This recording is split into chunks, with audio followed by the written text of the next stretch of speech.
오늘 196페이지 할 차례입니다. 예, 오늘 공부할 품은 이입 존망품이라는 품입니다. 자, 7-1번 품어의 이름을 부착하다. 여기 품의 제목을 풀이하면 지장보살님의 위실력과 그리고 자비력에 불가사의한 위실력이 있는 까닭에 이입 존망품이라 이름한다. 지장보살님의 위실력과 자비력을 취해서 제목으로 삼는 까닭에 간략하게 4가지가 있다. 첫째는 자리, 두 번째는 이타, 세 번째는 존리, 넷째는 망리이다. 그러니까 자리와 이타는 자주 들으셨던 이야기고, 세 번째는 존리. 존리는 뭐냐면 살아있는 사람을, 생존해 있는 사람들에게도 이익이 있다, 이런 뜻이 존리고요. 그리고 망리는 돌아가신 분에게도 이익이 있다, 이런 뜻이 이제 망리가 되겠습니다. 이 4가지는 모두가 현세의 중생들에게만 이익이 있을 뿐만 아니라 다가올 미래의 중생들에게까지도 이익이 있다. 자, 첫 번째 자리. 자리라는 것은 이 존망품 제7.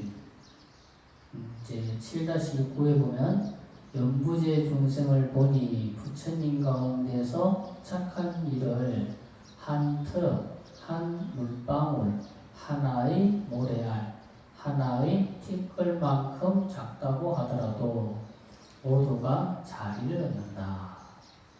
그리고 이제 두 번째 이타는, 자, 선지시계에는 큰 힘이 있기 때문에 서로 붙들어주고 도와준다. 이제 이렇게 경전에 이야기하고 있어요. 이건 이타에 대한 내용이고, 세 번째 존리에 대한 내용은 7분 공덕 중에서 하나는 망자가 없고 6가지의 공덕은 산 사람이 얻는다. 이게 이제 막 존리에 해당되는 거예요. 그리고 망리, 부처님과 보살과 벽집을 영하되 한 분의 명호를 한 번 부르더라도 임종하는 사람의 귀에 들어가게 하고 혹은 본식에 들어간 모든 죄를 소멸한다. 그래서 이제 이 존망품이라고 이름 붙이신 이유가 경문에 이런 내용들이 있기 때문에 지금 현재 품을 이입 존망품이라고 하는 이제 이름으로 붙이게 되었다는 겁니다. 7-2번 지금 은혜에 보답하는 효를 실천하면 피차 서로가 모두 이익을 얻음을 밝히시다. 그러니까 서로가 이익을 얻는다는 것은 살아있는 사람이 돌아가신 망자를 위해서 기도해주는 경우, 그런 부분을 말하겠죠. 자, 그때에 지장보살 마살이 부처님께 사리었다. 세존이시여, 제가 이 연부제의 중생들을 살펴보니 언행이나 생각하는 것들이 제 아닌 것이 없나이다. 그래서 이제 이 내용이 이제 한문으로는, 견자의 한문으로는 이렇게 되어 있어요. 거지 동령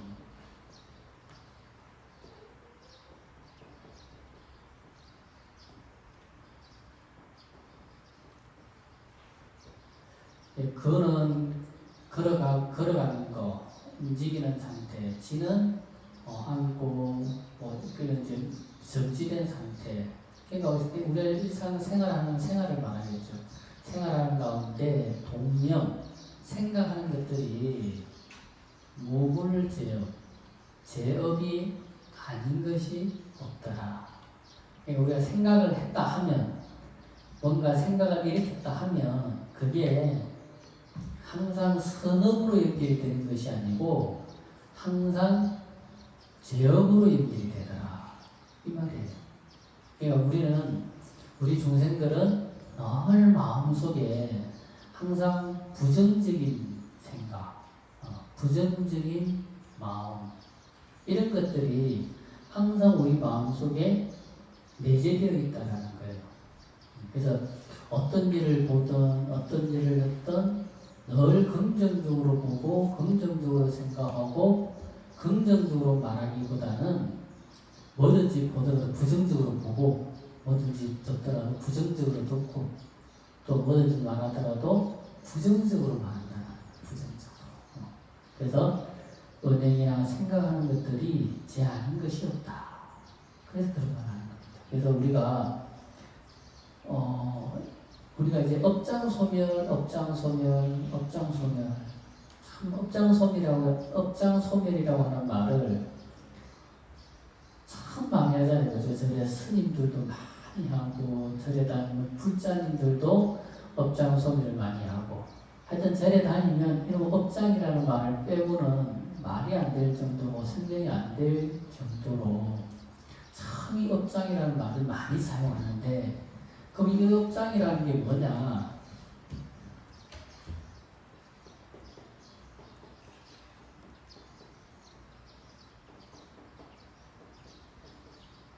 자, 업장이 우리가 보고 듣고 말하고 생각하는 이 모든 것들이 아까 말했던 우리는 거의 부정적이라고 했어요. 부정적인 성향이 강하지거든요. 예, 긍정적이보다는 부정적으로 말하고 부정적으로 생각하는 그런 것들. 이런 것들이 뭐다? 이런 것들이 업장이에요. 이런 것들이 업장이에요. 그러니까 업장 소멸이라고 하면 뭐냐면 이런 업장들이 부정적인 마음들이 우리 마음에서 다 녹아내리고 다 사라지면 뭘 보든 긍정적으로 보고 그죠? 뭘 듣더라도 긍정적으로 듣고 뭘 생각하더라도 긍정적으로 생각하고 뭘 말하더라도 긍정적으로 말한다는 거죠.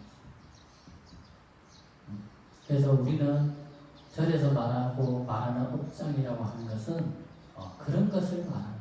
그런 것을 소멸해야지만이 우리가 걸어다니고 말하고 뭘 하든 다 뭐가 된다? 공덕을 짓는 쪽으로 연결할 수가 있는 거예요. 그렇지 않으면 우리는 언제나 죄업을 짓는 쪽으로 연결되기가 쉬운 거예요. 여러분들이 친구나 도반이나 누구랑 이야기를 하면 긍정적인 이야기든 좋은 이야기들은 사실 많이 안 하잖아요. 그죠? 뭐 세상에서 돌아가는 이야기도 좋은 이야기 가지고 뭐 서로 우리가 이야기거리를 삼고 이야기하나요? 그죠? 우리 이야기거리를 삼는다 그러면 항상 안 좋은 거, 문제 있는 거, 그렇더라, 저렇더라 하는 이야기.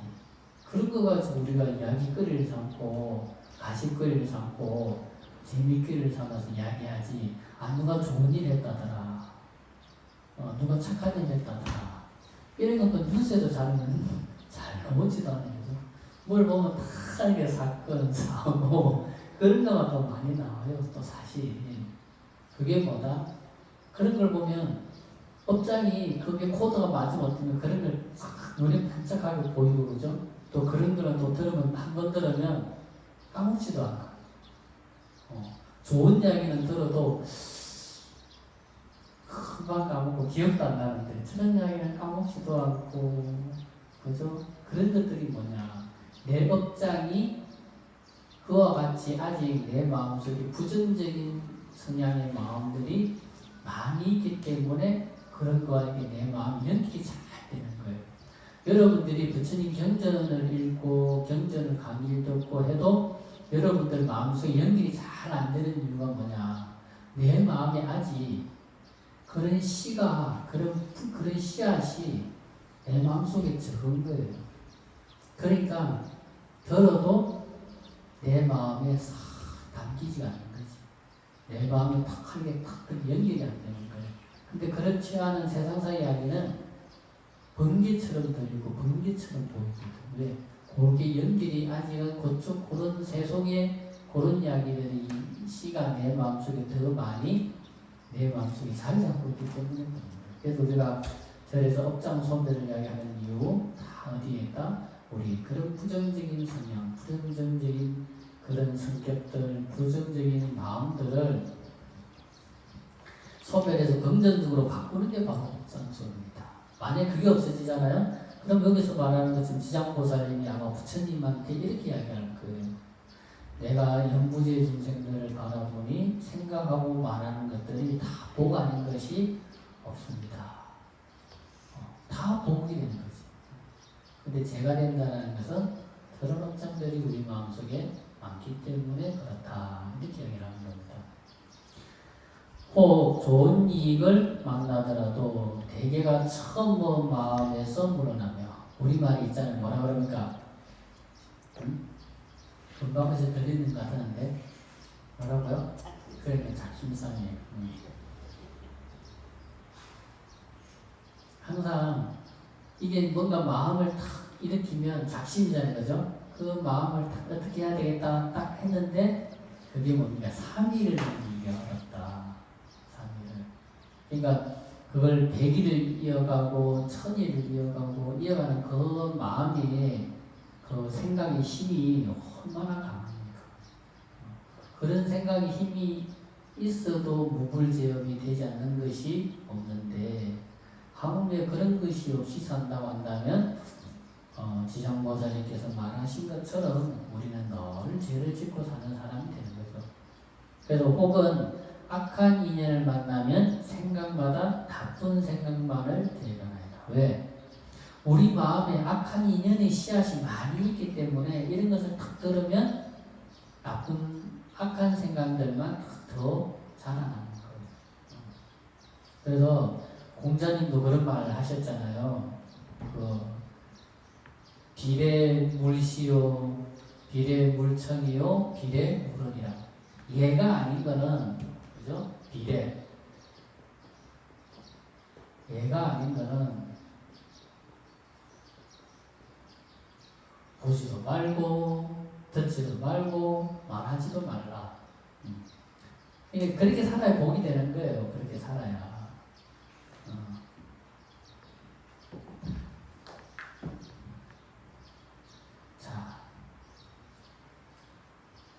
그래서 이제 설명 보겠습니다. 그래서 지장보살님께서 암연부재의 중생들을 살펴보니 몸을 움직이고 생각하는 것마다 제 아님이 없나이다.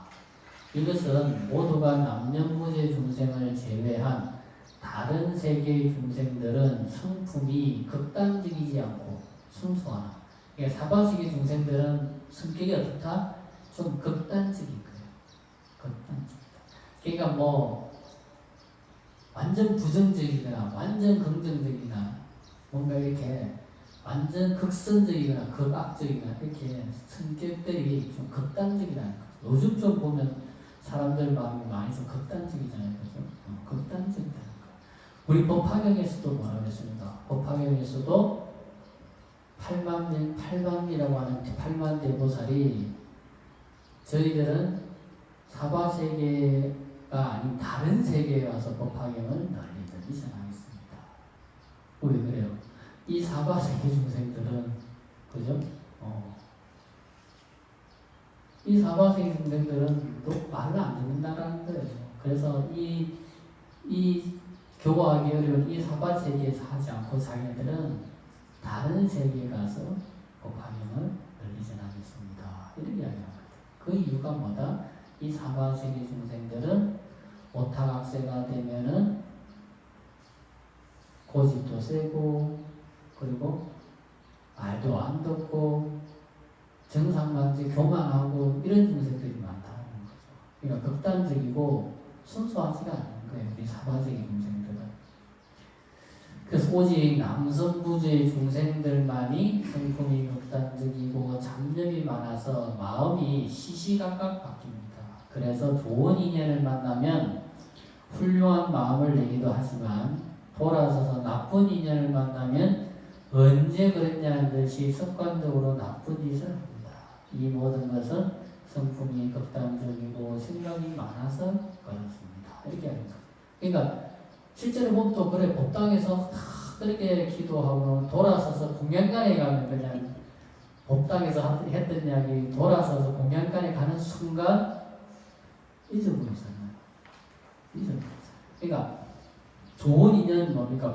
그 법당이라고 하는 부처님을 모신 법당이라고 하는 인연 속에서는 내가 이런 마음 먹으면 안 되지, 저런 생각하면 안 되지, 저런 마음을 하면 안 되지 하면서 하다가도 그냥 막 공양간이라고 하는 공간의 환경을 하는 것만 딱 만나는 사람이 언제 그랬냐는 듯이 다시 그냥 중생으로 돌아오는 거지. 법당에서는 부처님 아들이고 딸인데 공양간에 가면 그냥 아줌마 아저씨가 되고, 그죠? 그렇게 되는 거예요. 그게 뭐다? 법당이라는 환경 속에서는 그랬는데 공양간이라는 환경 속에서는 또 그게 많이 바뀐 거지. 그래서는 안 된다라는 거예요. 자, 그래서 우리가 사바세계 중생들이 복을 짓기가 어려운 이유가 그입니다. 예전에 어떤 스님이 이야기하는데,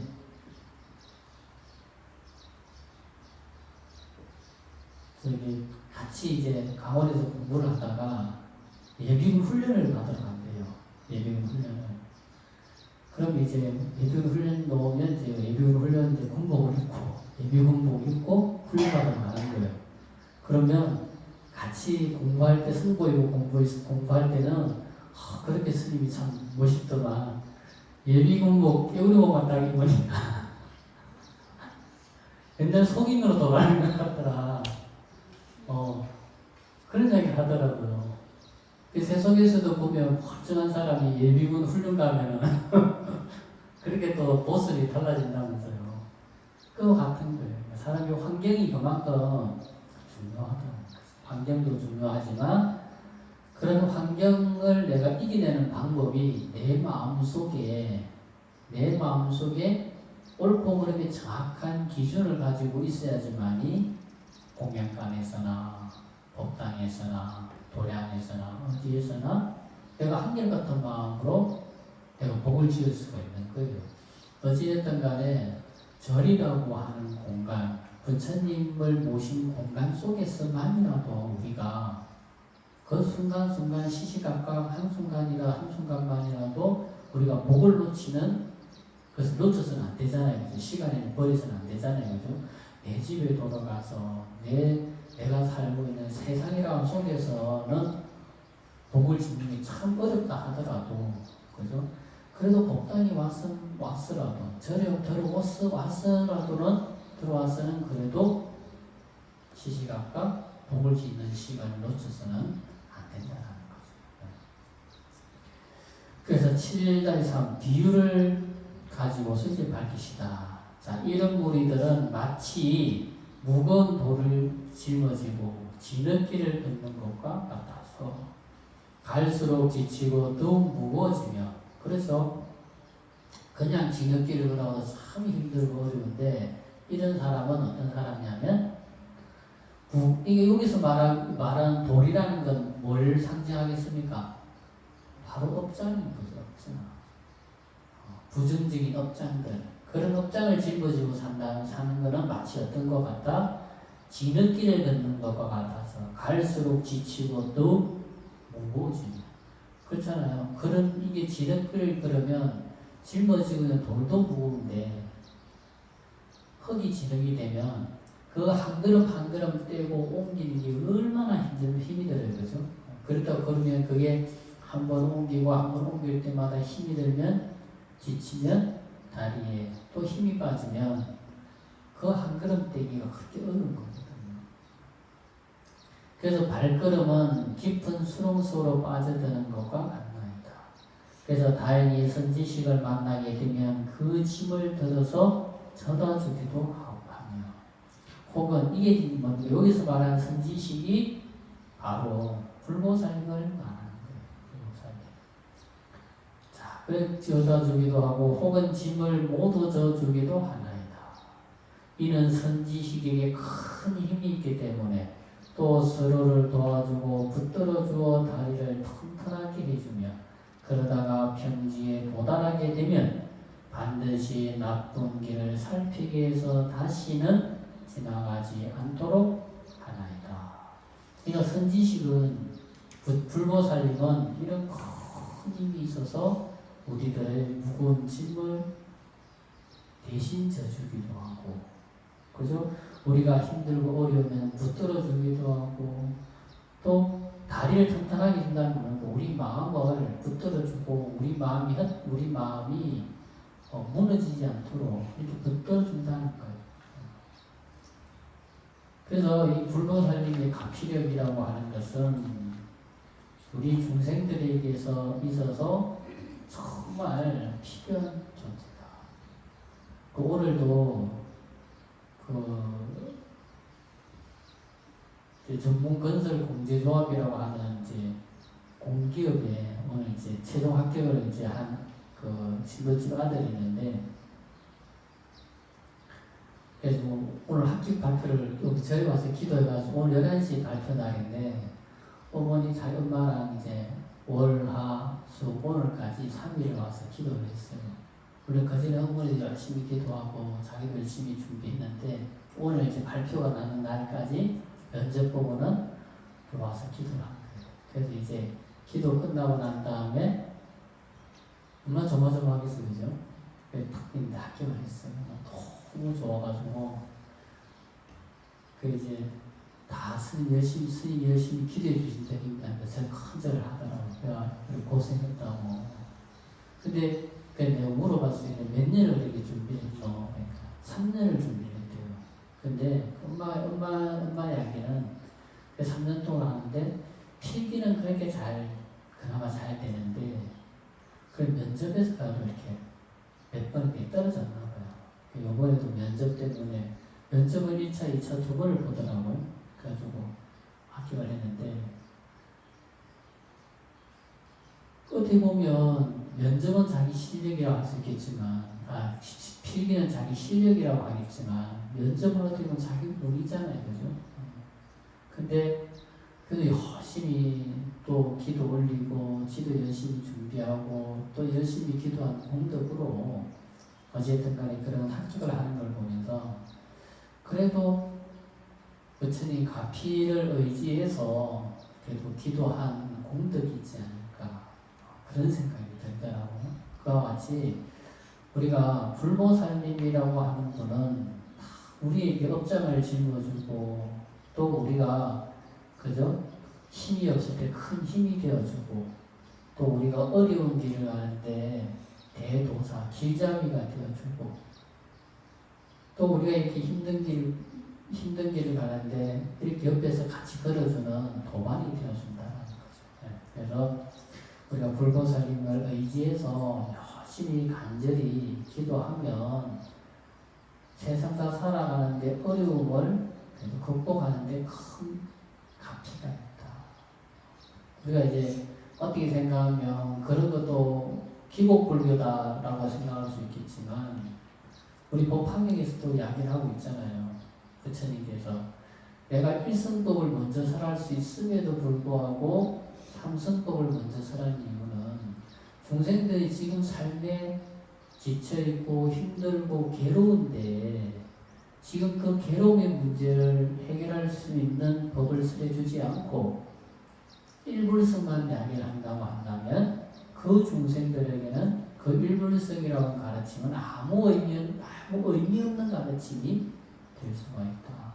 그래서 거기에 맞는 삼성법을 먼저 설하고, 그리고 어느 정도의 문제가 해결되었을 때 일성법을 설해줘야 그 일성법이라고 하는 가르침에 기교육이 된다.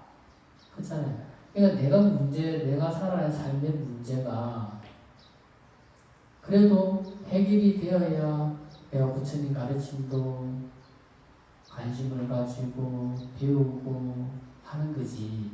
지금 현재 삶이 너무 힘들면 그건 잘 안 들어오는 부분입니다. 그렇듯이 우리가 그런 것을 기복불교라고 이야기하는 것은 아니다.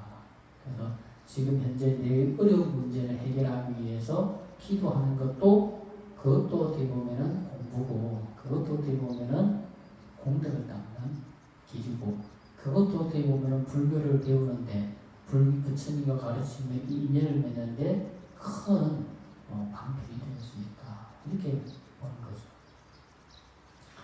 자, 설명을 한번 보겠습니다. 자, 여기의 경문은 모두가 비유다. 자, 비유가 상징하는 것이 무엇인지 우선 살펴보겠다. 자, 여기서 무거운 돌이란 우리가 짓는 불선업을 말한다.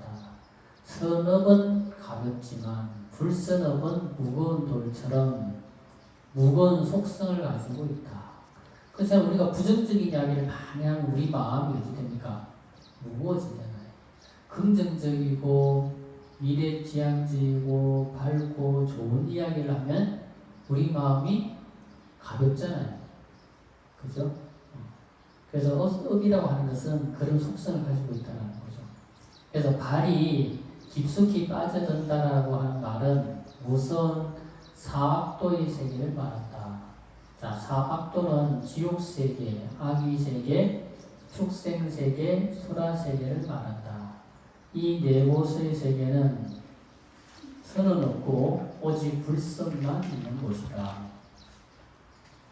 자, 선지식이란 대성에서 말하는 불보살님을 말한다. 여기에서는 지장보살님이라고 말해도 좋다. 자, 선지식에게는 큰 힘이 있다라고 할 때 큰 힘이란 중생 구제의 원력과 불가사의한 위실력을 말한다. 원력이야말로 불보살님에게 있어 가장 큰 힘이라고 할 수 있을 것이다. 우리는 이 불보살님을 원력에 의지해서 이 삼계의 구애를 벗어나야 한다. 자, 홍콩에서 어느 날 연불왕생을 발언하고 열심히 아미타불의 명호를 일심으로 부르던 거사가 중국의 한 절에서 대업왕생 행초 삼계라는 편액을 보았다. 그래서 그것이 화두가 되어서 연불을 하면서도 이 말씀이 무슨 말씀인가 하고 생각을 하였다. 자, 대업왕생 행초 삼계라고 하는 것은 이런 뜻이에요. 업을 가지고 왕생하지만 단박에 삼계를 벗어난다. 라고 하는 뜻이에요. 이 얼마나 희한 일인가. 그렇게 수년을 열심히 아미타불의 명호를 연구하던 거사가 세계적으로 유명한 정토정의 전공법사를 만나게 되어서 질문을 하였다. 이렇게 질문한 거예요. 스님, 대업왕생이라 하는데 업장이 두터운 중생이 어떻게 극락에 왕생할 수 있으며 업의 속성이란 무거운 것인데 어떻게 단박에 삼계윤회를 초월할 수 있는지요? 이렇게 질문한 거예요. 홍콩에 있던 처사가 마치 이제 전공법사라고 하는 스님이 홍콩에 와서 이제 법문하던 자리에 이 처사님이 참석을 해서 법문을 듣고 난 다음에 이런 질문을 한 거예요. 그러니까 전공법사께서 말씀하시길 아무런 업이 없다면 그 자리가 극락의 자리요. 이미 성불의 자리인데 극락왕생을 할 필요가 어디에 있으며 설령 업장이 두텁다고 하더라도 부처님의 불가사의한 위실력에 의지해서 가는데 그 업장이 무겁겠습니까? 얼마든지 업장이 두터운 중생이라고 하더라도 극락왕생하겠다는 원력만 있으면 왕생 극락할 수 있습니다. 라고 하는 말을 듣고 또 부처님의 원력에 의지해서 연불왕생했다는 말을 전공법사의 법문에서 들었다. 위의 이야기처럼 아무리 무거운 업장을 지녔다 해도 부처님의 위실력에 의지하면 나의 업장은 솜털처럼 가벼워진다. 자, 연불한다고 누구나 왕생하는 것이 아니요 부처님을 믿는다고 누구나 업장이 소멸되는 것이 아니다. 부처님의 위실력에 온몸을 다 바쳐야 극락왕생도 할 수 있고 업장도 소멸할 수가 있는 것이다. 자, 여기서 말하는 것처럼 우리가 업장도 소멸하고 극락도 왕생하고 살면서 소원도 성취하고 이런 모든 것을 성취하는 부분에 있어서 누구나 다 할 수 있는 거지만 또 어떤 사람은 안 되는 사람들도 있다는 거지. 그러니까 모든 걸 다 성취하는 사람은 어떤 사람이냐? 부처님의 위시력에 온몸을 다 바치는 사람. 그러니까 우리가 법화경 천일기도를 하는데 법화경에서 말하는 부처님의 말씀을 내가 진실하게 믿고 그 말씀처럼 내가 마음으로 의지하고 살아갈 수 있는 사람. 그런 사람만이 다 성취할 수 있는 거고, 그것을 반신반의하고 그것을 믿지 못하는 사람은 성취할 수가 없는 거예요. 그래서 부처님이 가피는 누구에게나 다 있겠지만 그 가피를 받지 못하는 사람은 부처님의 가르침에 온전히 의지하지 못하는 사람은 부처님의 가르치도 존재할 수 없다. 이렇게 말씀을 드릴 수가 있을 것 같아요. 그래서 여기 사바세계에 잘 살고 싶은 마음이 크면서 극락왕생할 수 없고, 몸이 부셔져라 정진할 마음이 없으면 업장도 소멸하지 않는 것이다. 정말 부처님께 몸과 마음을 다 바쳐서 연구할 때 업장도 소멸되고 극락왕생도 할 수 있는 것이다. 자, 7-4번. 자, 복을 마련해서 이익을 주어야 한다. 자, 세존이시여 악업을 익힌 중생들은 하찮은 것에도 문득 한량없는 죄를 짓는데 이르게 되나이다. 이런 악습이 있는 중생들은 임종할 때 그 부모와 근속들이 마땅히 그를 위해 복을 닦아 앞길을 도와주어야 하옵니다. 자, 그래서 이제 설명을 한번 보겠습니다. 나쁜 습을 익히면 작은 것에서 큰 것에 이르게 된다. 자, 옛말에 작은 물방울이 모여 큰 그릇에 찬다라고 하듯이 아무리 작은 악이라 하더라도 쌓이고 모이면 한량없는 죄가 된다. 그리고 중생의 악습은 눈덩이처럼 구르면 구를수록 더욱 커지는 속성을 가지고 있다. 이제 설명을 했는데, 자, 밑에 거 같이 이어서 보겠습니다. 7-5번. 정성스럽게 공양을 올리고 보살의 명호를 이용해서 선근종자를 심어야 한다. 혹은 불모살의 성우가 적힌 번이나 오산계를 달아주거나 덕불을 밝혀주거나 혹은 존중한 경전을 읽어주거나 혹은 불상과 여러 성상 앞에 공양을 올려주거나 내지는 불보살님의 성우나 벽지불의 명호라도 한 번 연속해 주어서 한 번의 명호라도 임종하는 사람의 귀에 스치게 해주거나 혹은 듣게 해서 마음에 심어주어야 하옵니다. 이렇게 했습니다. 자, 그래서 이 부분은 뭡니까? 악습이 있는 중생들이 임종할 때라고 이야기했잖아요. 그죠? 그래서 이거는 뭐냐? 우리가 이제 아까 존리가 있고 존망이 있다고 했잖아요. 그죠? 생존에 있는 사람에게도 이름이 되고 또 존망, 돌아가신 분에게도 이름이 된다. 그래서 이것은 존망의 차원에서 말씀을 하고 있다. 그래서 우리가 이제 임종할 때 우리가 이제 가족들이 또 도반들이 임종하는 사람에게 어떻게 해줘야 되는지를 설명하고 있는 거예요. 그러니까 임종할 때 물고 안쓰러워하고 이렇게 물론 하는 가족들도 있지만 또 임종할 때 조용히, 그죠? 이렇게 임종하려고 하는 분에게 조용히 이렇게 법화경을 읽어주거나 어떤 경전을 읽어주거나 아니면 아미타불을 해주거나 지장보살을 해주거나 이렇게 경전을 읽어주면 그 돌아가시는 분에게 뭡니까? 그 임종하려고 하는 사람의 귀에 스치게 해주거나 혹은 듣게 해서 그 사람의 마음에 심어주게 되면 돌아가시려고 하는 분이 편안해지는 거예요. 이제 마지막 길을 떠나려고 하는 사람한테 있어서 두려움과 공포는 누구에게나 다 있는 겁니다. 우리는 한 번도 그 마지막 임종이라고 하는 길을 한 번도 떠났다 다시 돌아온 사람 없잖아요. 그죠?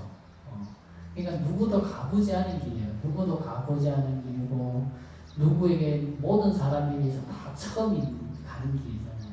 그럼 얼마나 두렵겠어요. 그죠? 얼마나 또 무섭고 우리가 처음 운전면허 따가지고 길을 나서서 어느 목적지를 갈 때 얼마나 불안하고 얼마나 두렵고 그래요. 그죠? 근데 한 번 가보고 두 번 가면 두 번 가고 세 번 가면 아무것도 아니지만 그거는 이제 몇 번 가봤기 때문에 뭐 불안과 공포가 없는 거지만 우리가 죽음이라고 하는 길은 누구에게나 다 처음이잖아요. 그렇기 때문에 임종하려고 하는 분한테 있어서 두려움과 공포라고 하는 것은 정말 말로 설명할 수 없을 정도로 두렵고 공포스러운 거다. 그러니까 그런 분에게 우리가 임종할 때 어떻게 해주는 것이 마땅한가에 대해서 설명하는 거예요. 그래서 우리가 임종연불이다라고 하잖아요. 그죠? 그래서 임종할 때 하는 방법. 요즘 호스피스라고 그러잖아요. 그죠? 임종하는 분들한테 도와주잖아요. 임종하시는 분들. 이렇게 뭐 말도 눈도 잘 안 보이고 귀도 잘 안 들리는 같은 사람들한테 막 이렇게 말로서 이렇게 호스피스 말로 설명을 해주잖아요. 그죠? 그러면 다 안 들리는 것 같아도 다 귀로 다 들린다라는 거예요. 그래서 요즘 호스피스라고 하는데 예전에는 임종연불이다 이렇게 이야기한 거죠. 자, 여기 경문에서 부처님과 벽지부를 영하되 한 분의 명호를 한 번 부르더라도 임종하는 사람의 귀에 들어가게 하고 혹은 본식에 듣게 하면 듣게 하면이라고 말씀하시는데 이 경문의 내용을 보면 임종의 순간이 얼마나 중요한 순간인지 알 수가 있다. 자, 앞서 6-20분에서 조념의 중요성에 대해서 이야기를 했다. 조념이란 여가는 것을 돕다라는 것이다. 그러니까 돌조 생각력. 그러니까 이제 두 가지로 쓸 수가 있는데 우리가 이제 이 염이라는 글자가 이게 이제 생각하다, 생각염, 생각하다 뜻도 있고 이게 읽다라는 뜻도 있어요. 읽다. 그래서 우리가 염송하다 그러잖아요. 그죠? 염송하다 이러면 이제 읽는다는 뜻을 가지고 있거든요. 그러면 이제 조념이라고 하는 뜻이 이제 두 가지가 있는 거죠. 염자에 만약에 연구하는 사람이 임종하려고 하는 사람이 평소에 남아미타불을 했다. 그럼 그 사람이 힘들게 남아미타불 이렇게 해요. 그럼 힘들게 하고 있어요. 그럼 혼자 힘들게 하는 거를 혼자 하게 두는 것보다 옆에서 같이 남아미타불을 해주면 그분이 연구하는데 훨씬 힘이 덜 들겠죠. 그죠? 근데 그 사람이 생각해보세요. 그 남아미타불이라고 하는 부처님의 이름을 잊어버리지 않고 내 마음에 새기면서 잊어버리지 않으려고 애쓰면서 하고 있다 생각해보세요.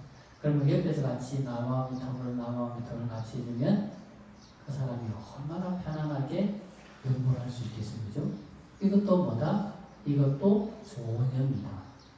그리고 말로 할 수 없을 정도로 이제 임종하려고 하는 사람이 말로 할 수 없을 정도로 이제 기력이 다해서 누워 있어요. 그러면 이제 말문을 닫았어.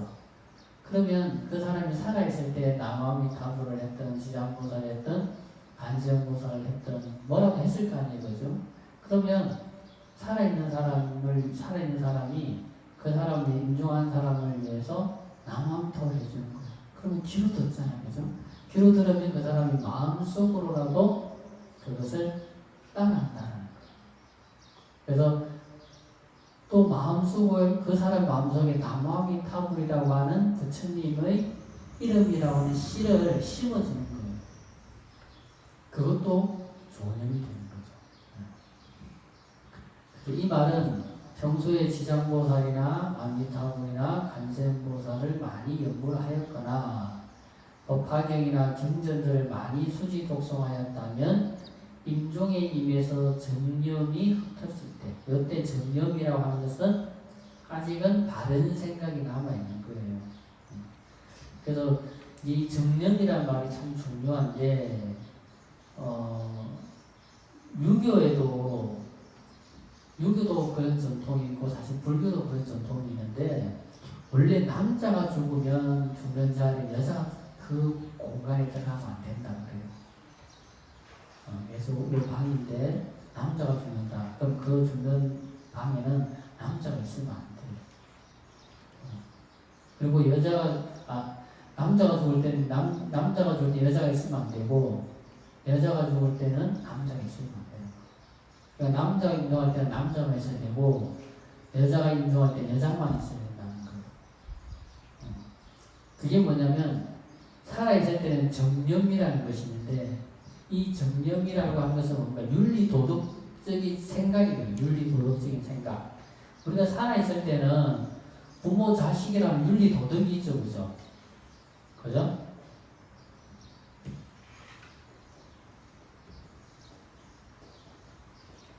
이게 이제 윤리도덕이에요. 윤리도덕. 그럼 살아있을 때는 부모, 자식이라는 윤리도덕이 있어요. 그죠? 남형제, 여형제라고 하는 윤리도덕이 있어요. 그죠?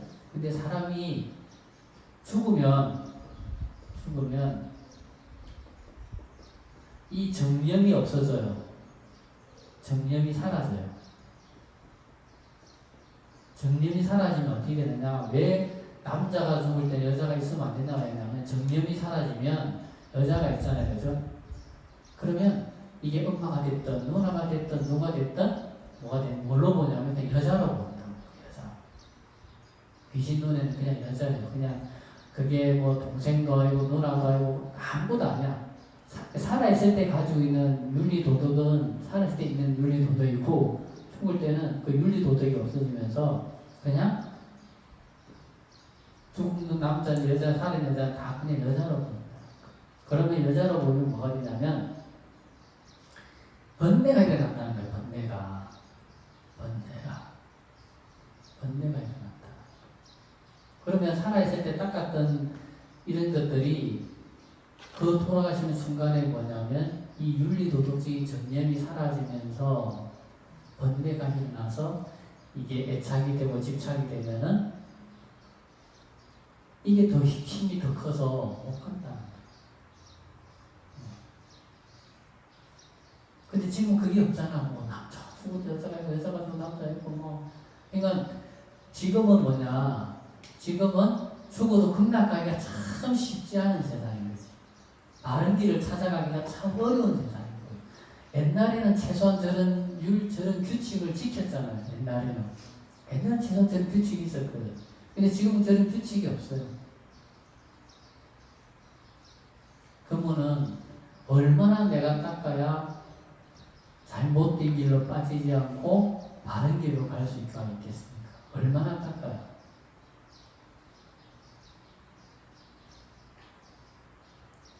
그래서 정말 부실히 닦아야지만이 정념이 흐트러지지 않고 자기 본호에 따라서 갈 수가 있는 거예요.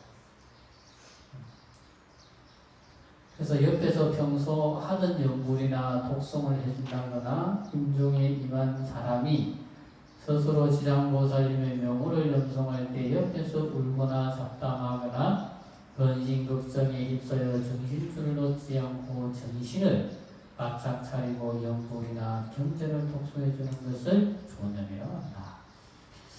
근데 이제 우리가 이제 아까 한번 양해하다 잠깐 그랬는데 이게 사람이 죽으면 요즘은 같은 공간에 있는 것까지는 어쩔 수 없다고 하더라도 남자가 죽으면 여자가 대수를 안 만져줘야 돼. 안 만져줘야 돼. 그래 그 생각이 안 흐트러진다. 그리고 여자가 죽으면 남자가 대수를 안 만져야지만이 그 생각이 안 흐트러지는데 그게 너무 뭐 죽기 전부터 만져.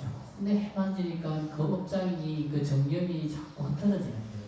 그럼 그 정념이 자꾸 흐트러지면은 영가가 죽는 사람이 바른 길로 찾아가기가 참 어렵다. 그러면 아니면 연불이라도 돌아가신 다음에도 연불이라도 계속 해주면 영가가 그 연불 소리 듣고 정념을 잃어버리지 않는 거예요. 그러니까 그 정념이 있어야 자기 길을 바른 길로 찾아갈 수가 있다는 거예요. 그러니까 죽고 난 다음에도 그 돌아가신 분이 있는 곳에 연불해 주는 것, 그것도 조념이 될 수가 있는 거예요. 그래서 조념의 중요성을 경전에서 말하고 있는 것이다. 이 조념법을 알고 모르고의 차이는 하늘과 땅만큼 차이가 나며 조념을 해주고 안 해주고도 하늘과 땅만큼의 차이가 난다. 이 조념법을 나의 가족과 친지 그리고 도반들에게 가르쳐야 한다. 나만 알고 있어봐야 아무런 소용이 없다. 근데 어떤 보살님이 한 분 오셔 이야기를 하는데 자기 어머니가 살아생 전에 크게 부처님 가르친 대로 살고 크게 열심히 기도를 하셨다. 그래서 살면서 원하는 것이 있고 부처님께서 우리가 살면서 원하는 것이 있고 말하는 것이 있었는데 근데 그거를 다 돌아갔을 때 자기 원하는 대로 자기 바라는 대로 그대로 돌아가신 어머니가 있대요. 근데 그 어머니가 유언을 하면서 그랬대요. 살아있을 때 유언을 다 했는데 내가 죽고 난 다음에 화장을 할 때 화장하는 동안 이렇게 보통 보면 이렇게 화장하면 이렇게 그 앞에 이렇게 재단을 차리실 때 해주잖아요. 그죠? 재단을 차려주면 그 재단 앞에서 자기를 위해서 남아있는 아들하고 딸한테 크게 지장보살을 크게 해달라고 했죠. 크게. 근데 이제 화장을 하러 갔는데 아들하고 딸들이 모여가지고 이렇게 지장보살 하는데 처음에는 지장보살 이렇게 했대요. 근데 옆에서 사람들이 너무 울고 이런데 자기끼리만 지장보살 하니까 좀 이상하잖아요, 분위기가. 그러니까 하다 보니까 자꾸 목소리가 계속 작아졌대요. 그러니까 옆에 사람들 들리랑 말랑 할 정도로 했는데 한참 만에 갑자기 어머니 앞에 사과도 있고 과일이 있었는데 배가 이게 툭 떨어진 게 아니고 배가 누가 마치 뒤에서 툭 치는 것처럼 배가 앞으로 툭 떨어지더래요. 그래서 놀래가지고 어머니가 우리 보고 지장보살 크게 하라고 하니까 싶어가지고 그때부터 지장보살 크게 화장할 때 크게 해드렸대요.